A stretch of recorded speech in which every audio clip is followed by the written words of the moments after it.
Now we'll get started. Thank you everyone for joining us for the third webinar of the Clinical Trials Methodology course, the 2017 webinar series.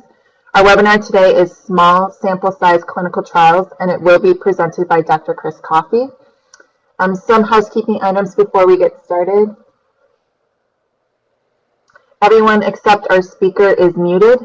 So this is to prevent any feedback during the presentation. So please use the chat box to type questions for Dr. Coffey. If you are interested in CMEs, you must complete an evaluation form. We will provide details at the end of this webinar.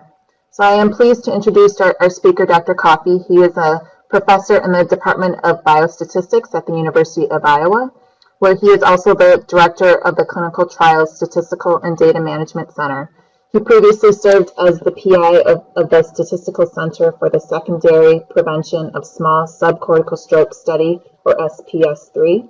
Dr. Coffey is an active member of the NINDS NSDK study section. He serves on a number of DSMBs and chairs the Education Committee of the Society for Clinical Trials. And lastly, he is also a co-director of the CTMC. So thank you, Dr. Coffey, for joining us today for this talk. I'm going to go ahead and mute myself, and then you can get started. Okay, thanks, Joy. Welcome everyone today. So this will be a slightly different presentation from the ones that you've heard in the last couple of webinars. As Joy mentioned, I'm going to talk about small sample size clinical trials and do my best to give you kind of a quick overview of some of the challenges and how to address them. It's impossible to lay out a specific clear-cut guidelines because each kind of depends upon the specific situation that someone faces. So, but what I want to really focus on is, in particular, so study planning is critical in any clinical trial, but it's even more critical in small clinical trials just because of the limitations in terms of the sample size and trying to be as efficient as possible with the available information. I'll talk about then how to handle that with kind of two different approaches. So analytical approaches, things that you can consider kind of in the analysis plan, or things to help squeeze out as much efficiency as possible in a study, as well as talk about several different proposed designs that can be considered, although this is by no means an exhaustive list.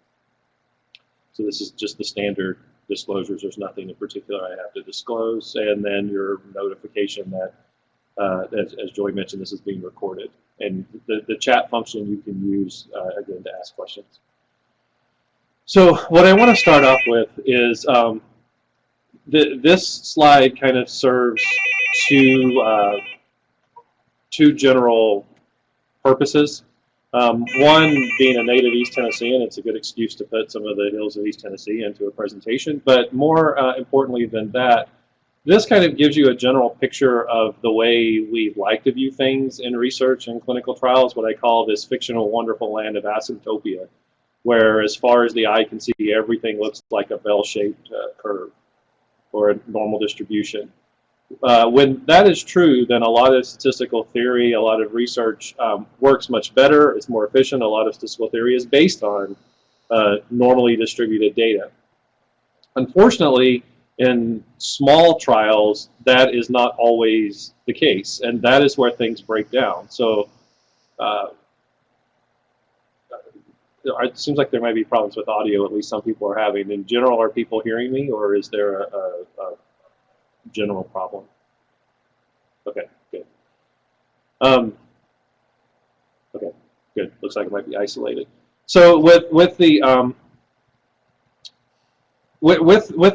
challenges in small sample trials, what happens is when the normal distribution cannot be assumed, a lot of basic statistical theory breaks down, which leads to lots of additional challenges in terms of an analysis, which obviously, as someone is planning a clinical trial, that adds an additional level of complexity that would have to be addressed. And so what we're really talking about today is what you do when a lot of this standard theory may no longer hold, or how you have to address that when you're doing a small trial.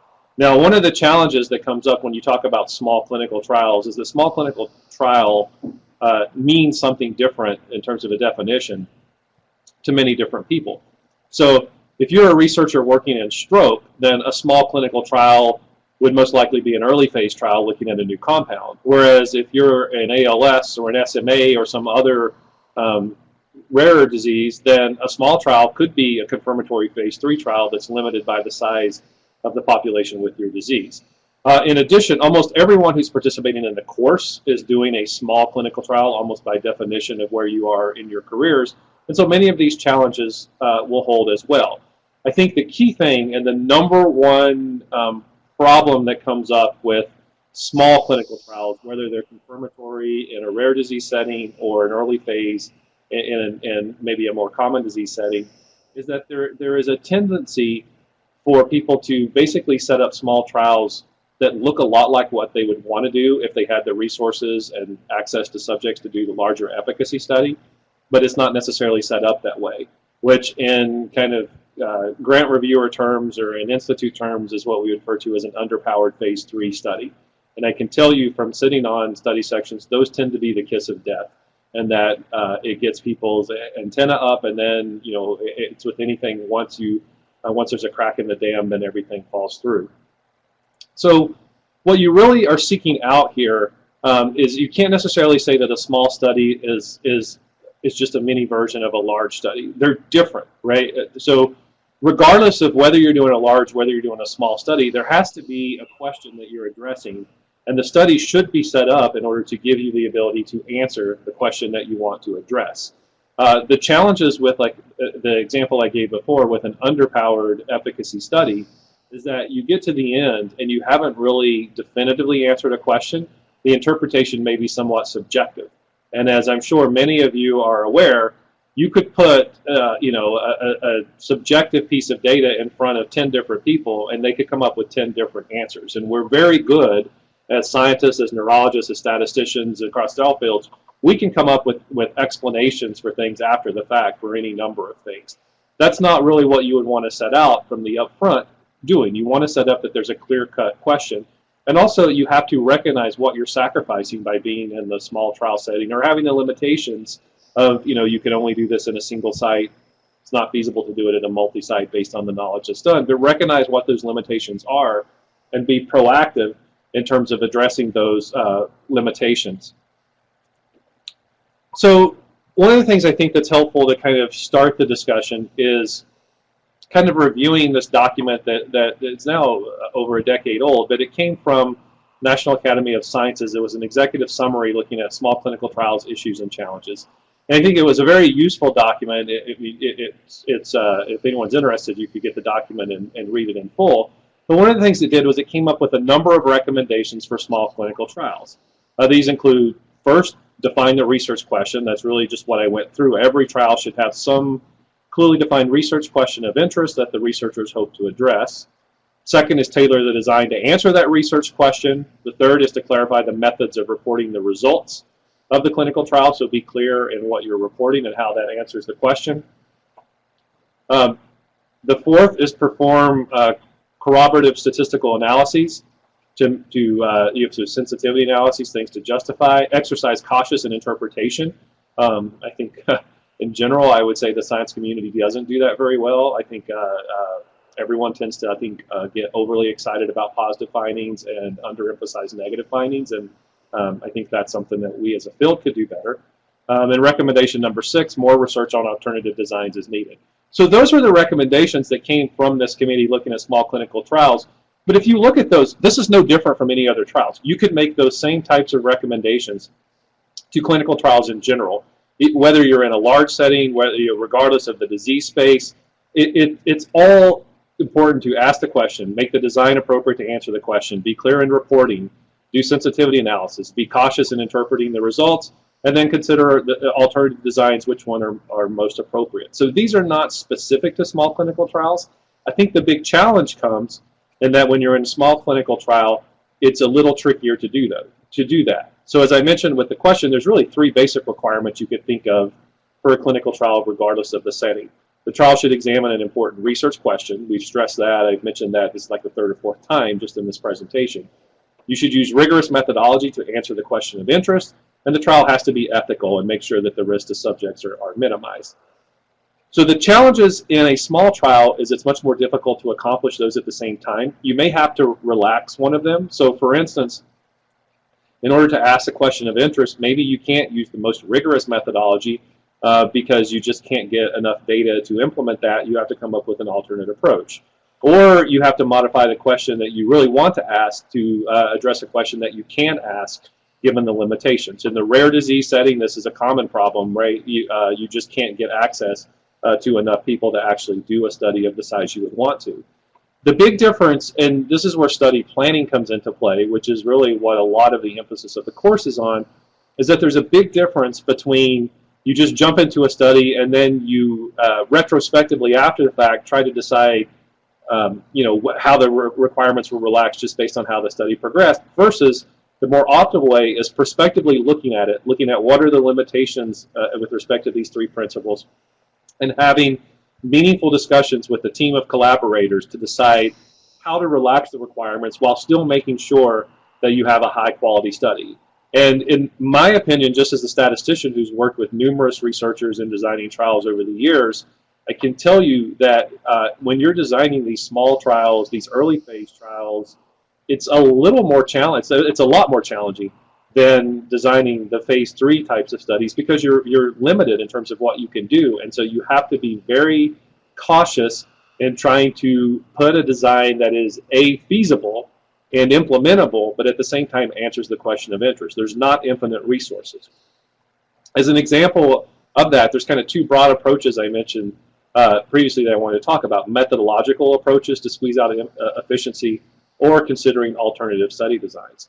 So for instance, like analytically, right, so in the limitations of a clinical trial, in a general situation, we measure our outcome measure and the detectable effect of a study. So many of you, I'm sure, have had some basic statistics class where you went through at least some introduction to sample size calculation. The detectable effect is proportional to the ratio of the variance to the sample size, right? So if we're in a situation, and this is really what sample size calculation is, if we want to detect a smaller effect, then we can increase the sample size, right? If we increase the sample size, we get better precision in our study and we gain power. So a lot of times when you're going through the process of setting up a study, whether it's a clinical trial or any other clinical research, what we end up doing is we say, this is the effect we think we would need to be able to detect. This is our minimal clinically meaningful effect. This is what we think our variability is. And then the question is, what sample size do you need to collect in order to have meaningful power to detect that effect? Now, in a small sample size setting, that can be a challenge because it might not be feasible to increase the sample size to the level that you would need to increase it to in order to have the power that you want. And so if you can't increase the sample size, going back to that ratio, your detectable effect, your minimal clinically meaningful effect, that is what it is, right? That should be driven by the science. If you can't increase your sample size, then what you have to do is minimize the variance, right? And so in many clinical trials, particularly in phase 3 trials, we want to minimize the variance, but we can be a little bit sloppy in terms of how we minimize the variance. A good example of that that's pretty common across clinical trials is, let's say that you're testing some intervention in a phase 3. You want to look at the effect of the intervention over 6 months. And say you randomize people, you bring them in, you measure your outcome measure monthly, month 1, month 2, month 3, month 4, month 6. But then at the end of the day, you're analyzing your outcome as the change from baseline to month 6, right? So in many cases, that might be there's some linear regression model, a t-test even in the simplest case, where you would compare the change for each individual subject. You would take the average of those who were treated, the average of those who were placebo, and you would compare those means together to determine whether there was a significant difference in the change across the two groups. Now, there's a lot of information that is being ignored in that general approach, and that is the fact that you have longitudinal measurements that were collected over time. So you could fit a longitudinal mixed model that models the data over the whole 6 months. So you use every observation that you collected, which should better capture the correlation among a subject and reduce your general variability to the point that you are able to, that you're able to increase your power with a fixed sample size. Now, the benefits that you would gain there might not be that important or meaningful to really take that on if you don't really want to go down that route if you're dealing with a 500,000, 2,000 subject study. But if you're in a situation where you're in these small clinical trial settings, that could be really critical. That could be the difference of whether your study is feasible or not. The other part that comes into play that is often an important part of the discussion is what is the type of outcome measure? Because in general, using an outcome that has greater accuracy can increase the power. So for most outcomes, at least from a statistical standpoint, analyzing something as a continuous variable is more efficient because you're going to better capture the variability. But in a lot of medical research, maybe a binary outcome, so grouping it into some group, who succeeds, who fails, it doesn't really matter whether they change one or not. So an example of that, and you can tell I work in, I've done some trials in headache research. And so, a difference would be you could design a trial to show whether, a treatment reduces the mean headache days over some period of time. That may be a meaningful endpoint. It may not. You could also think about, do you reduce the rate of headaches by a certain percentage for subjects over time so that there's some clinical success. There's a trade-off here that often has to be addressed in the choice of outcome measure between what is clinically meaningful, but as well as what is the variability of your different outcomes. That's more critical in the small clinical trial setting because you want to choose the endpoint, obviously, that balances those two. And the balance of those two may be more critical in this setting, again, because of the efficiency issue. So for instance, here's just two general examples for ALS. You're going to do a trial of an intervention early phase. You might be looking at the ALS FRS rating score. You could look at it as a continuous. You could look at it as a binary variable where your success is defined as a 10% decrease in the score from baseline. Or you could look at it as a time to event variable where you're analyzing the time to 10% decrease. Those are all very similar. They're all based on the same endpoint, but they would have very different properties statistically that may make a big difference in terms of your required sample size. Or for a different example, a more common scenario, pain. You could look at pain score as a continuous variable, a binary where you dichotomize pain score above or below a certain level, or a time to event for the time to pain relief or change in pain score for a particular level. The other thing that comes into play is parametric versus non-parametric approaches. So in general, parametric approaches have higher power because they're making distributional assumptions, right? The benefit of that is if the distributional assumptions are true, you have more power. If the distributional assumptions are false, then you may not because you're fitting basically a model that may not be valid. The parametric assumptions are mostly based on the normal distribution, which again goes back to what I started the presentation with, the wonderful land of asymptopia. If we're in asymptopia, we can use parametric approaches that depend on normal distributions, and everybody's happy. That may not hold in a small sample setting, and it may be that the parametric approach that you want to use may not work. It may not be appropriate, and so some non-parametric or deviating from that model might be needed. A clear example of that in a clinical trial setting is if many of you have had some basic exposure to clinical trials, you've probably talked about group sequential methods for interim monitoring clinical trials, the O'Brien-Fleming, Habital-Peto, the Landamet spending function.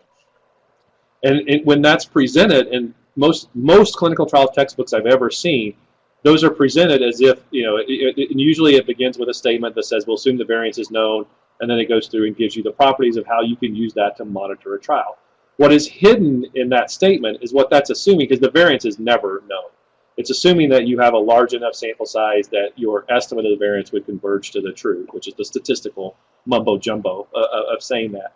But the properties of those procedures are based on parametric large sample theory that assumes you have estimates that are converging to normality.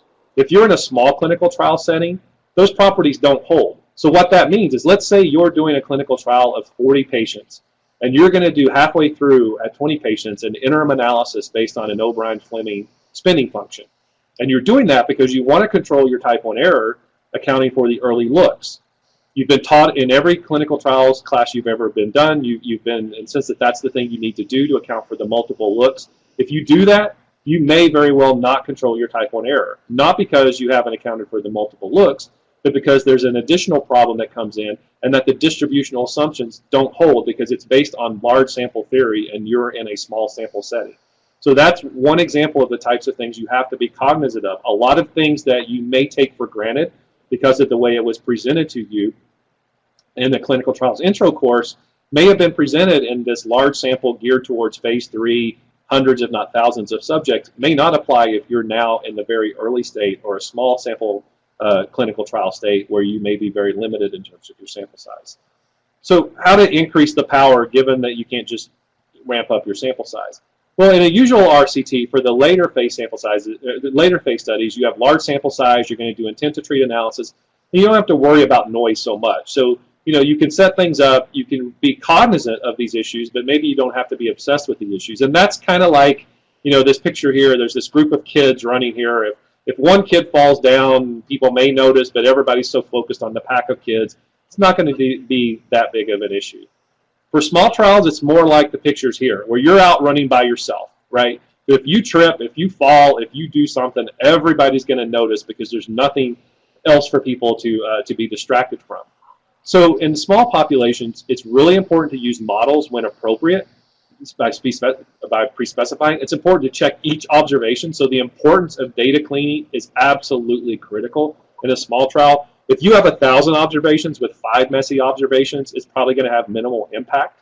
If you have 50 observations with 5 messy observations, it's going to have a huge impact that could potentially swing your conclusions one direction or the other. It's also extremely important, although again, this is true in every study, but it's more critical to evaluate alternative designs in the small trial setting because being as efficient as possible is absolutely critical.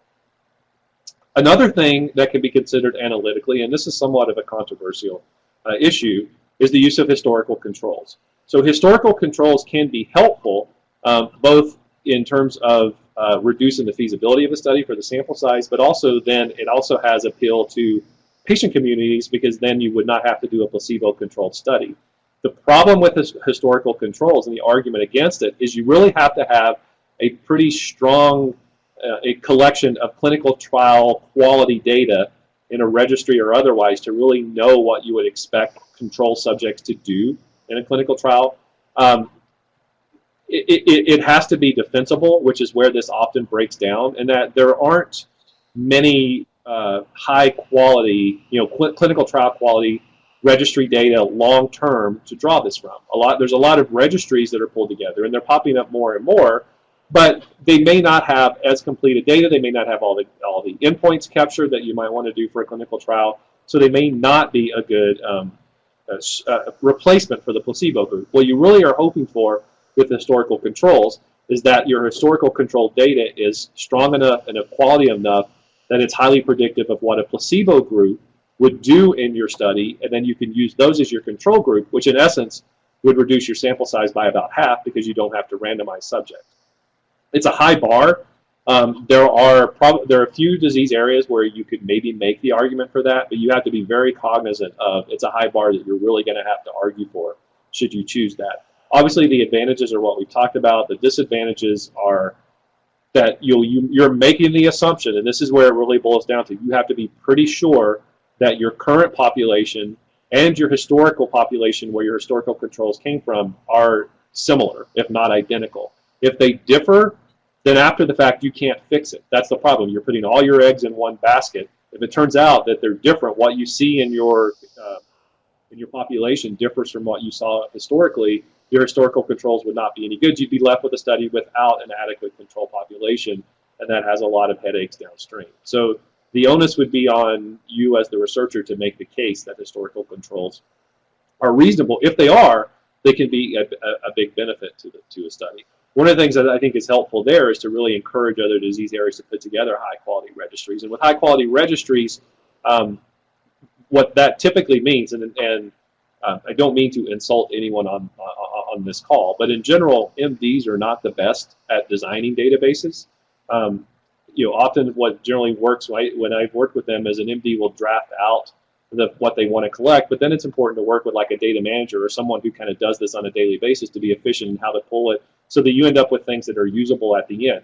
That would be important to pull those types of data management, people with data management expertise into the collection of registry data. Otherwise, what you want to avoid are if critical information are in fields that are collected as text fields, it's very hard to pull that out for any type of comparison. Or, is there a way to differentiate so you have a checkbox, check all that apply, Can you differentiate if it's not checked? Does that mean no, they didn't have it, or does that mean that field just wasn't answered? There's a lot of subtleties in terms of how to collect that data that are extremely important in terms of trying to ensure that the data is of high quality as possible. So that's analytical approaches. I want to just briefly run through a few types of trial designs that could be useful in small clinical trials. Obviously, the first one I've touched on already, repeated measures design. So if you can collect multiple measurements in the subject over time, then you can capture both between subject and within subject variability, which can allow you to better explain the sources of variability and reduce your required sample size, because you're basically explaining some of the noise in the study. So where possible, when you can collect repeated measures, you should. And what also differs from a lot of late phase trials is that if you do collect repeated measures, you should try to take advantage of them in the analysis as much as possible in order to gain that efficiency. And this is an example. You can take the difference in the final value baseline. That was the example I gave. You can control for a baseline value, or you can model it, and the preference would be on the modeling approach. Another thing that can be helpful in small sample designs, although this is kind of like the historical controls in that it can be a pretty high bar to try to cross, is the crossover design. So, excuse me. With the crossover design, the idea here is that each subject is exposed to all treatments. So you end up, the efficiency of the crossover design is that each subject serves as their own control. So again, just like the repeated measures, you're able to capture noise within an individual, which helps explain some of the variability. It also has the advantage in terms of recruitment or appeal to a patient community, in that everyone who participates in the study will get the active treatment at some point in time. And so there are advantages of that. It can reduce the sample size because you're explaining variability within an individual. The biggest disadvantage to this that comes up many times is that there can't be a carryover effect. So in order to a crossover design really depends upon the properties of the disease that you're studying. So if you treat someone for some period of time, what has to happen for a crossover design to be valid is if you treat them, say, for 6 months, if you withdraw therapy and wait a month and then put them on the next treatment, so they would then go to placebo, during that month, the benefit of the treatment would need to disappear in order for it to be a valid crossover design. If there's some benefit of the treatment that persists after the treatment is halted, then the crossover design would not work, because now the order in which you receive the treatment matters. There's some benefit in the first. The placebo group, so whoever received drug first and then placebo, would be different from those who received placebo first and then drug. So again, it's a potentially beneficial approach. My experience is it is, just like historical controls, a high bar to cross. And if you can make the argument that in your disease the carryover effect issue is not a concern, it can be extremely valuable. But if you go into it, you really have to be prepared to make that argument. Another one that's particularly beneficial when you have small studies, and this is kind of a special case of the carryover design, or sorry, of the crossover design, is what's called an N of 1 design. So this would be a situation where a single subject would go under treatment for several pairs of periods. So instead of just, they receive both treatments once, you do it for several pairs. And this would be a case where maybe you're extremely limited in terms of sample size, but if there's no carryover effect, you could treat for each individual occurrence and get lots of information on an individual subject. You can do those for multiple subjects and combine them using meta-analysis techniques, and it's a way to try to squeeze it out. So an example, a classic example of the N of 1 that's in the literature would be if you had some type of treatment to deal with acute asthma attacks, right? So you might be comparing some treatment to a control, and an individual will be randomized to different pairs. They might get the treatment, then the control, and then you randomize again, maybe the control and then the treatment. But you have different periods of acute asthma attacks. You would measure how quickly they recovered, or some measurement of how effective it was in terms of getting them better. And then you would combine all those to really test over time, over all the different pairs, how the treatment compared to the control. If you had more than one individual, you could then combine that data using meta-analytic techniques to try to get some general sense of how the treatment and the control were faring to each other. Another design that is useful, this is really more for the early phase type of situation, would be what's called a selection design. So what this is geared towards is a situation where maybe you're limited in terms of the access to patients that you can have, and there are maybe multiple treatments that you could study, but it's not feasible to do individual studies for each one. So the selection design is a way to try to screen through to determine what is the most promising therapy to take forward. So selection design conceptually is pretty easy. It's in essence a horse race. You would put several different treatments in the study. You would randomize individuals to one of the different treatments. You would follow people over some period of time. You would see how people perform on each treatment, and you would pick the best one to then go forward maybe into the larger study that you would do with a higher rigor of placebo control and so forth. The challenges with selection design from a statistical property is that the type 1 error rate's high. You're not controlling type 1 error rate because there's not really testing. You're trying to select the best. So if none of the treatments actually worked, you're still going to pick one because one, just by random chance, would be better than the others. But at the same time, if there's a case where you have several that you think are beneficial, you're limited in terms of your sample size, you need to decide which to go forward with, that's something you could do. Some students in the course may have that situation if there's a little uncertainty in terms of what drug may be beneficial in an area, particularly if it's a rare disease. So that can be an option as well. The last design I'll talk about, which again is an early phase design, which has popped up recently quite a bit in the neurology literature, and I think has a lot of benefit, is what's called a futility design. So this is really a rigorous design that gets around this issue of underpowered phase 3 study, where what you're trying to do here is determine whether there is enough evidence that a drug should not go forward into phase 3. So you're flipping the null and the alternative hypothesis in some general sense from what we typically think of, and that's why you could think of this as a non-superiority study. So typically our null hypothesis is that there's no difference, and we want to reject and conclude that there's benefit of the drug. That's not what we're doing here. What we do here is based on some clinically meaningful effect. We set up a null hypothesis that says we have at least that effect or more, and the alternative is that we don't. So if we reject the null here, we're saying we clearly don't have, based on the data we observe, we clearly don't have enough evidence to conclude that it's plausible to have an effect of the minimal clinically meaningful difference or higher. And so we would declare futility. It's not worthwhile moving forward. It's pretty clear cut that the chances of that being a plausible effect are small. If we don't conclude futility, we can't conclude that we have an efficacious compound. That would just mean that either the drug works or the drug may not work. Maybe there's a small effect. If not, it doesn't meet the meaningful difference we had, but it's not bad enough that we could definitively say it doesn't work. We would need a larger study in order to clarify that out. So it's a good screening tool. One of the problems with this is the name futility design tends to turn off, I think, researchers when they're first exposed, because fundamentally most people are doing research studying a drug or an intervention because they believe there's promise, and no one fundamentally wants to do a study to show that their drug is futile. So it takes some understanding that what you really don't want to do here, by showing that it's futile, you're just saying this is kind of the no-go. This means it shouldn't go forward. If you don't show futility, then that could be evidence that it makes sense, particularly in again, a rare disease situation, that it's justified to take on the cost, the resources, tie up enough of the patient population in one particular trial to justify studying that compound in a full-fledged study.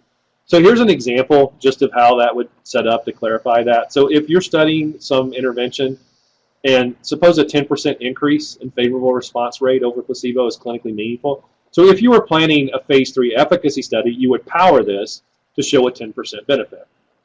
In a futility design, your null hypothesis becomes that the treatment improves outcome by at least 10% compared to placebo, so 10% or greater, and the alternative is that the treatment does not improve outcome by at least 10%. So again, as I mentioned before, putting it in more concrete terms with this null and alternative, if you reject the null hypothesis, you would conclude that the data suggest that the treatment does not improve the outcome by at least 10%. If 10% is your clinically meaningful difference, it would be futile to carry that forward into a multi-site trial. There's very little chance you're going to show a 10% treatment effect. Not rejecting the alternative does not prove the null hypothesis. That would have to be differentiated in a follow-up study. Let's get that. So with the futility design, just to reiterate, it has high negative predictive values, and that if you declare futility, it's pretty definitive in general, high probability the treatment's not effective. It has low positive predictive values. That's important to keep in mind when you do this, that just because you don't reject futility doesn't prove efficacy. That, again, has to be fleshed out in a follow-up, larger, more confirmatory-based study. The last thing that I will mention, just in very broad terms, and again, this will come up in the course, is adaptive designs, which is a very broad-based term that can mean many different things. But as many of you are aware, the traditional approach to clinical trials is large, costly, time-consuming. There's a need in clinical trials in general for more efficient clinical trial design.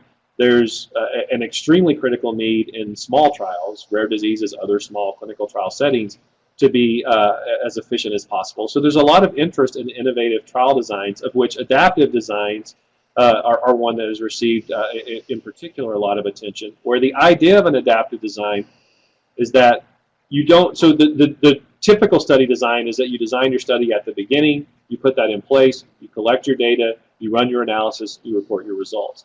If there were assumptions that went into the design that proved to be false, then there's not much you can do to fix it once you realize that comes up at the end. Adaptive designs are really trying to address that very issue. There's a lot of uncertainty that goes into trial planning. Sample size calculation alone, there's a lot of uncertainty because you need estimates of various parameters to go into that. And like I tell students in our clinical trials class here at Iowa, it's a catch-22. If we knew everything we needed to put into a formula to compute the sample size, there'd be no need to do the study. We'd already know the answer. So it's kind of this circular argument. Adaptive designs try to address that somewhat by allowing the ability to review accumulating data during a trial, determining whether key assumptions were met, or maybe it becomes clear that they weren't met, and making modifications to the study design if needed in order to ensure that the properties that you wish, power, type 1 error, bias, and so forth, are preserved. So there are many different types of adaptive designs. It causes a lot of confusion because many different people could be working on many different types of adaptive designs, and they could be extremely different in terms of what they're actually working on. A couple of recent definitions from, there's a adaptive design working group through the Drug Information Association, and then an FDA guidance document that, that recently came out. Both kind of define important definitions of adaptive design, where kind of the key issue of both of those is this general concept of adaptive by design.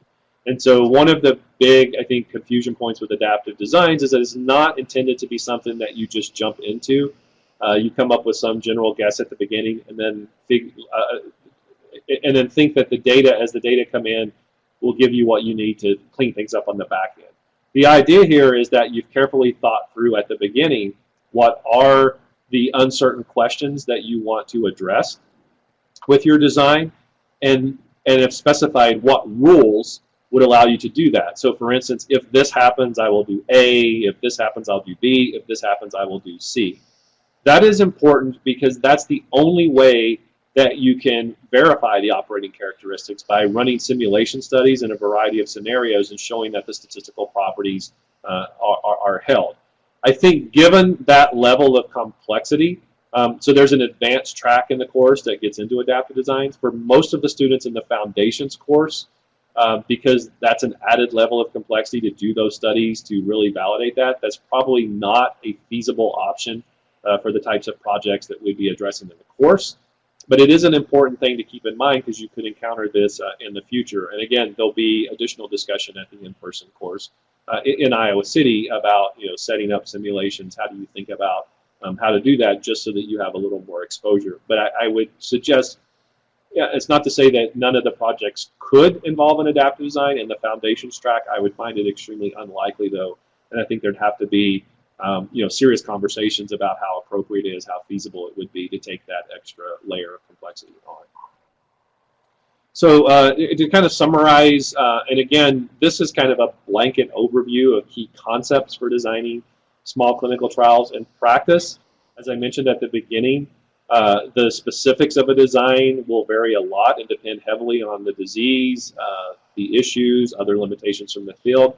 it's the type of thing that really requires a collaborative working group getting together involving individuals from different clinical areas, statisticians, clinical trialists. More common now in a lot of situations, patient advocates are joining those types of discussions to really come up with what's the most appropriate design. A lot of this, I think it's an important thing to recognize that it takes time to do this well.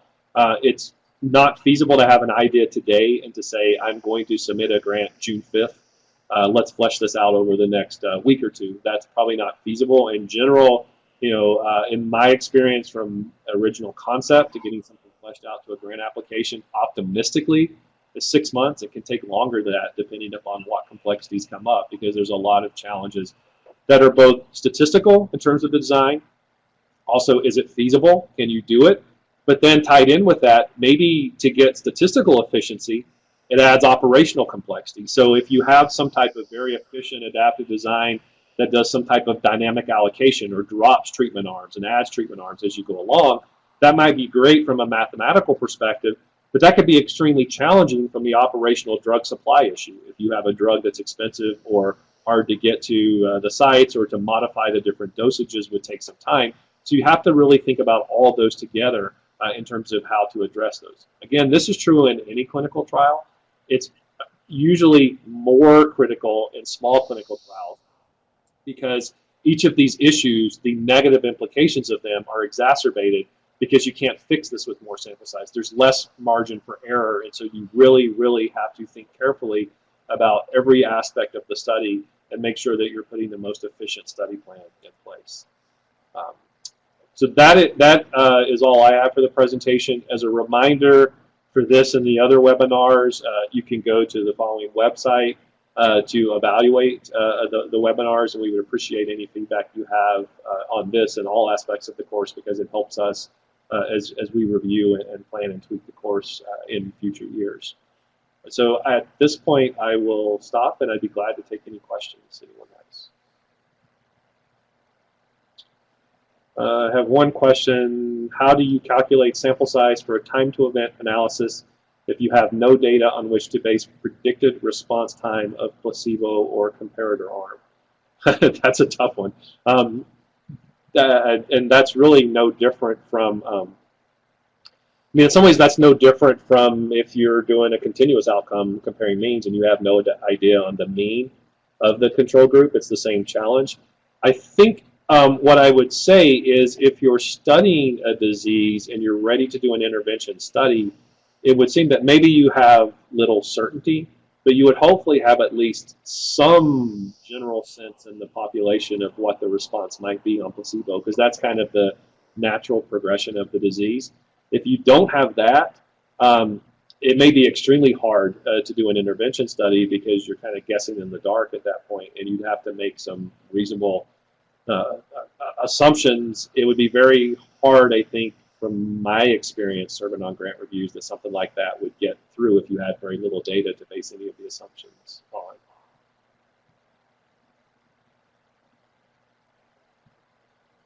Any other questions? Sure.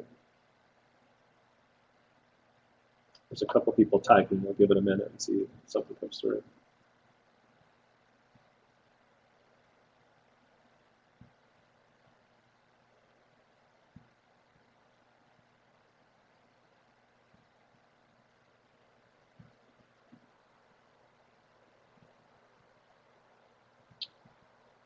Okay, what is the basis for clinical meaningful difference versus only statistical difference?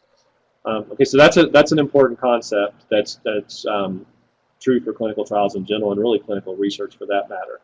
So in particular with clinical trials, right, there should be, if you're trying to show something is different, it should have clinical meaning, right? So the way that I often discuss it with colleagues is, what size effect would need to be shown that would change practice or convince practicing clinicians that their standard approach might need to be modified based on the results of this. And that's important in justifying a clinical trial as well, because statistically, I could show that any difference is statistically significant if I had infinite resources, right? So if you do a blood pressure study, You give me a large enough sample, I could show that this intervention reduces systolic blood pressure by 1/10 of a millimeter mercury, right? Which might have a p-value of 3 decimal places and, a 3 zeros and a 1, but it means nothing clinically, right? So that's important to keep in mind. One of the things that I would say, and this is actually one of my favorite questions that I ask in class every year, is if you're reviewing the medical literature, you look at results from 2 studies. One has a p-value of 0.001, and one has a p-value of 0.043. Which is the most definitive evidence of efficacy? And the p-value is not a predictor of that. That's a common misperception. If the 0.043 study was in an extremely small sample size and the 0.001 was in a huge sample size, the 0.043 could be more convincing, right, and might have more clinical meaning. And I think in clinical trials, it's important to move away from thinking about statistical significance of results and think about you want statistical significance for something that's clinically meaningful, not just statistically significant by itself. And so thinking about that up front, what level would I need to have that's clinically meaningful, is important for that. Otherwise, as I mentioned before, after the fact, when you know you have a statistically significant result, we're extremely good at coming up with reasons why that might be clinically meaningful. But the clinically meaningful should not be based on one person's opinion. It should really be based on kind of an average as a field. What would it take to convince the field in general that this is an important effect?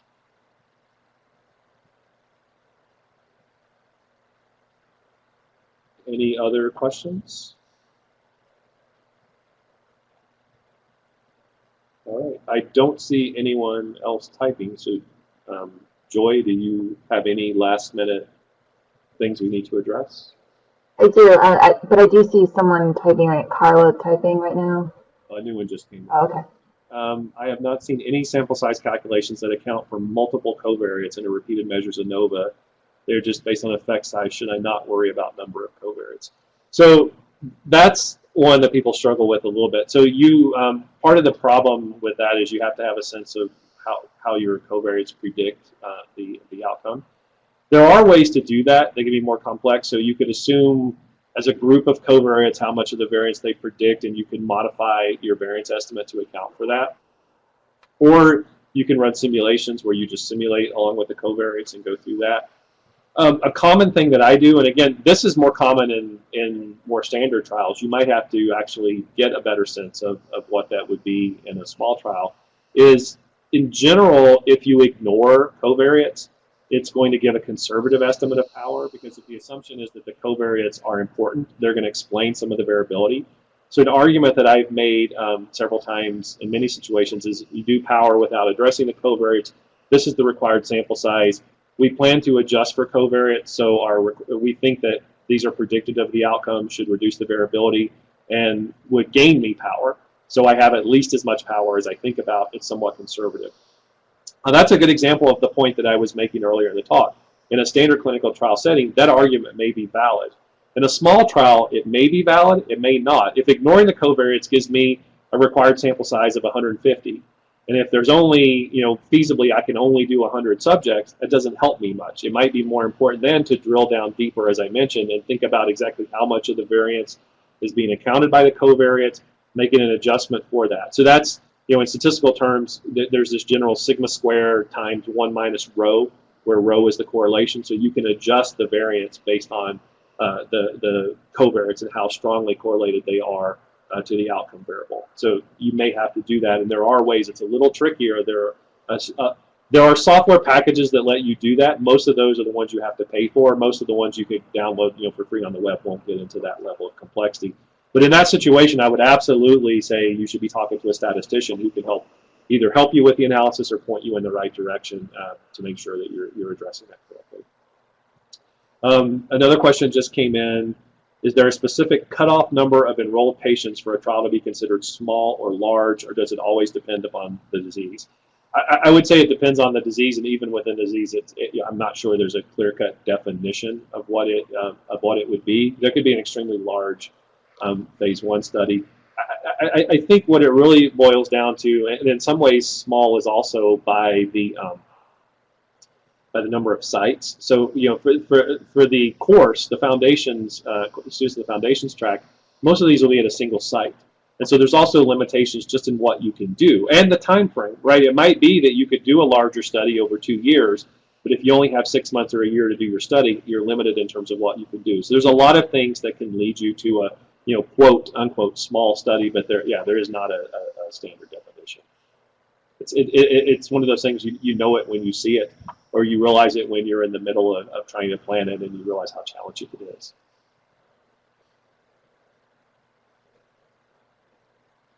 Are there any other questions? So thanks everyone for joining, and again, be sure to fill out the evaluation, and hopefully people will join for future webinars. Right, I just wanted to mention that the evaluation link is also on the screen, but also in the web links. If you just click on that and then click the browse to, you can go straight there. Today's webinar, you can earn an AMA PRA Category 1 credit. So if you wish to claim the credit, you will be asked to provide an email address on the evaluation form, and all CMEs will be provided at the end of the webinar series in November. So I just want to thank everybody for joining us today, and especially our speaker, Dr. Coffey. And the webinar and slides will be posted to the course website. Our next webinar will be on June 9th at 12 p.m. Eastern Time. The topic will be what you need to know before talking to your statistician about sample size, and it will be presented by Dr. Sharon Yates. So thank you, everyone, and have a good weekend. Thanks. Bye, guys.